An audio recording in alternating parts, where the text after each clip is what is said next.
ശ്രീമതി രാധിക വർമ്മ, അതായത് തൃപ്പൂണിത്തുറയിൽ 12 സീറ്റുകൾ UDFന്, 20 സീറ്റുകൾ LDFന്, 21 സീറ്റുകൾ NDAക്ക് ഉറച്ച പ്രതിപക്ഷമായി നിലകൊണ്ടതിൻ്റെ പ്രതിഫലനമാണ് ഇത്തവണത്തെ തെരഞ്ഞെടുപ്പിൽ കണ്ടത് എന്നാണ് നേരത്തെ അങ്ങ് പറഞ്ഞത്. നോക്കൂ, അവിടെ ഇന്ത്യ സഖ്യം ഉണ്ടാകാൻ സാധ്യതയൊന്നും കാണുന്നില്ല. BJP തലയെടുപ്പോടെ ഭരിക്കാൻ ഉറച്ചു നിൽക്കുമ്പോൾ ഒരു മുതിർന്ന അംഗം എന്ന നിലയിൽ എന്തൊക്കെ ആശയങ്ങളാണ് മുന്നിലേക്ക് വയ്ക്കാനുള്ളത്? തീർച്ചയായും BJPയുടെ വിജയം അത് വികസനം തന്നെ കാണിച്ചുകൊണ്ടാണ്.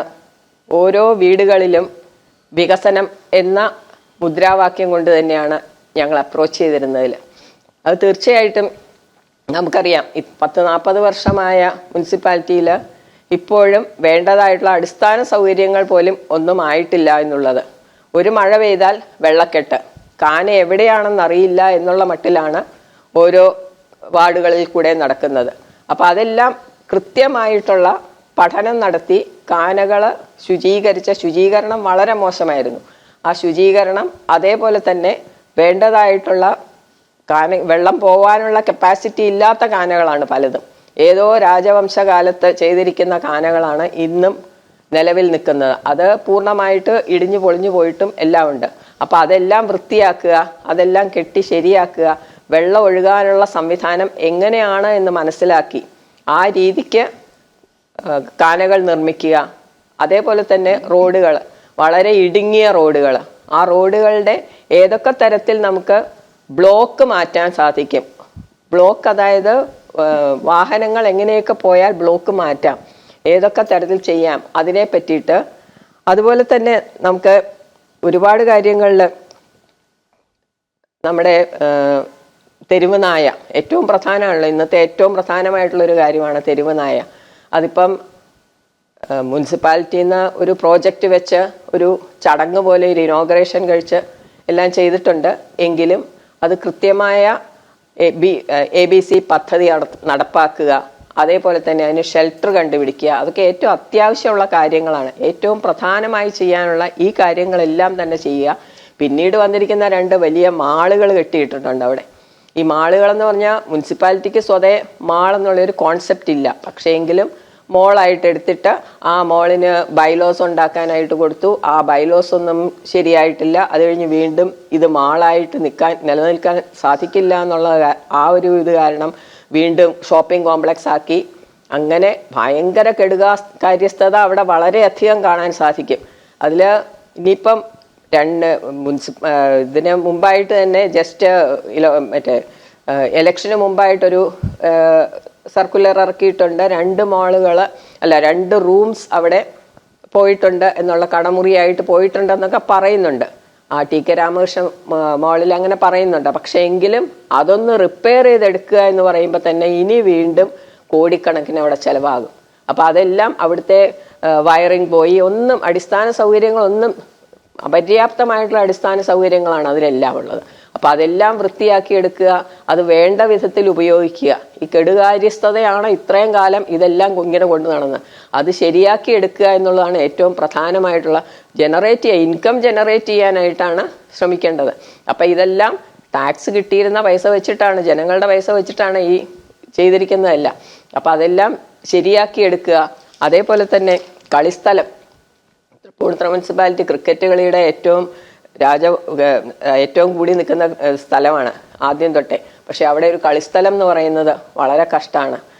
എല്ലാ പത്രിക വരുമ്പോഴും എല്ലാ തവണയും പറയും, 4 സൈഡിലും 4 വശത്തും ഓരോരോ കളിസ്ഥലം ഉണ്ടാവുന്നു. പക്ഷെ ഇതുവരെ കളിസ്ഥലത്തിന്റെ കാര്യത്തിൽ ഒന്നും ആയിട്ടില്ല. ബോയ്സ് സ്കൂളാണ് സാധാരണ കളിക്കാൻ എടുക്കാറ്. അവിടെ പല പരിമിതികളും ഉണ്ട്. അപ്പൊ സാധാരണ ജനങ്ങൾക്ക്, കുട്ടികൾക്ക്, ആ സ്കൂളിലുള്ള കുട്ടികൾ കളിക്കാം എന്നുള്ളതല്ലാതെ പലരും കളിക്കാനുള്ള ഒരുപാടുണ്ടല്ലോ ആളുകൾ, യുവാക്കൾ ഒക്കെ. അങ്ങനത്തെ അവർക്കൊന്നും ഒരു കളിസ്ഥലമില്ല എന്നുള്ളത്. അത് തീർച്ചയായിട്ടും ഒരു കളിസ്ഥലം കണ്ടുപിടിക്കുക, അത് പൂർണ്ണമായിട്ട് നല്ല രീതിക്ക് ഒരു കളിസ്ഥലം കണ്ടുപിടിക്കുക എന്നുള്ളത്. അതേപോലെ തന്നെ നമുക്ക് ബസ് ടെർമിനൽ ഏറ്റവും പ്രധാനമായിട്ട് വേണ്ട ഒരു കാര്യമാണ്. 40 വർഷം മുമ്പ് തൊട്ട് പറഞ്ഞു തുടങ്ങിയ കാര്യമാണ് ബസ് ടെർമിനൽ. എല്ലാ വർഷവും ബഡ്ജറ്റിൽ എഴുതി വയ്ക്കും ബസ് ടെർമിനലിന് ഇത്ര കാശ് മാറ്റി വെച്ചു.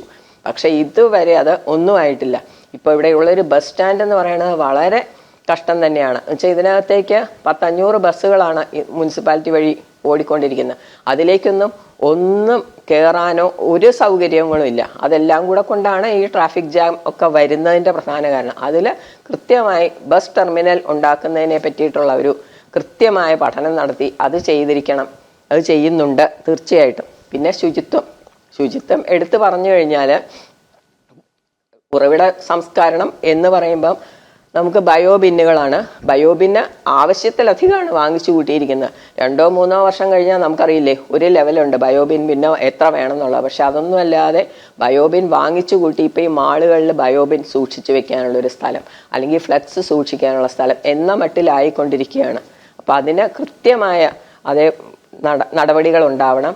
പിന്നീട് ഈ പറഞ്ഞ പോലെ തന്നെ സുവേജ് ട്രീറ്റ്മെൻറ്റ്, അതിൻ്റെ ഒരു സംസ്കരണം ഒന്നും തന്നെ അതിനൊരു പ്ലാന്റ് ഇല്ലാത്തത് കാരണം ഈ വേസ്റ്റ് മുഴുവൻ, അതായത് ഇങ്ങനത്തെ വേസ്റ്റുകളെല്ലാം കൊണ്ടുപോയിട്ട് തോടിലോ പുഴയിലോ ഒക്കെയാണ്, റോഡ് സൈഡിലോ ഒക്കെയാണ് ഈ മാലിന്യങ്ങൾ തട്ടുന്നത്. അപ്പം അതിനൊക്കെ കൃത്യമായിട്ടുള്ള ഒരു സംവിധാനം എല്ലാം വളരെ കൃത്യമായി ചെയ്യണം എന്ന് തന്നെയാണ്. പിന്നെ ഒരു അന്ധകാരത്തോടുണ്ട്. നമുക്ക് അന്ധകാരത്തോട് ഗംഭീരമായിട്ട് കോടിക്കണക്കിന് രൂപ ചെലവാക്കി സ്വരാജ് MLA ആയിരുന്ന സമയത്താണ് അതിൻ്റെ വളരെ ഗംഭീരമായിട്ടൊരു പ്രോജക്റ്റൊക്കെ എടുത്ത്, പക്ഷെ ഒന്നുമില്ലാതെ അവിടെ കിടക്കുന്നു. കാട് പിടിച്ച് വളരെ മോശമായിട്ട് വളരെ നല്ല ബ്യൂട്ടിഫിക്കേഷൻ വരുത്താൻ പറ്റുന്ന ഒരു സ്ഥലമാണ്. പ്രത്യേകിച്ചും തൃപ്പൂണിത്തുറയിൽ ഒരുപാട് സീനിയർ സിറ്റിസൺസ് ഉണ്ട്. അങ്ങനെയുള്ളവർക്ക് നടക്കാനൊന്നും ഒരു തരി പോലും സ്ഥലമില്ല. ആ ഏരിയ ഒക്കെ ഡെവലപ്പ് ചെയ്തെടുത്തു കഴിഞ്ഞാൽ വളരെയധികം ഉപയോഗപ്രദമാകും ഇങ്ങനത്തെ കാര്യങ്ങൾക്കായിട്ട്. അപ്പം അതെല്ലാം തീർച്ചയായിട്ടും ചെയ്തിരിക്കണം എന്ന് തന്നെയാണ് ഉദ്ദേശിക്കുന്നത്. ഒരു മുതിർന്ന അംഗമാണ്. കൃത്യമായൊരു ബ്ലൂ പ്രിന്റ് ഇലക്ഷന് മുമ്പ് തന്നെ മനസ്സിലുണ്ട് എന്ന് വ്യക്തമാണ്. അതിനുശേഷം അതൊക്കെ അന്വേഷിച്ചിറങ്ങി പലയിടത്തു നിന്ന് സ്വരൂപിച്ചെടുത്ത് കൃത്യമായി പറഞ്ഞു വെക്കുകയായിരുന്നു. അത് എല്ലാം നടപ്പിലാക്കാൻ കഴിയട്ടെ എന്ന് ആശംസിക്കുന്നു.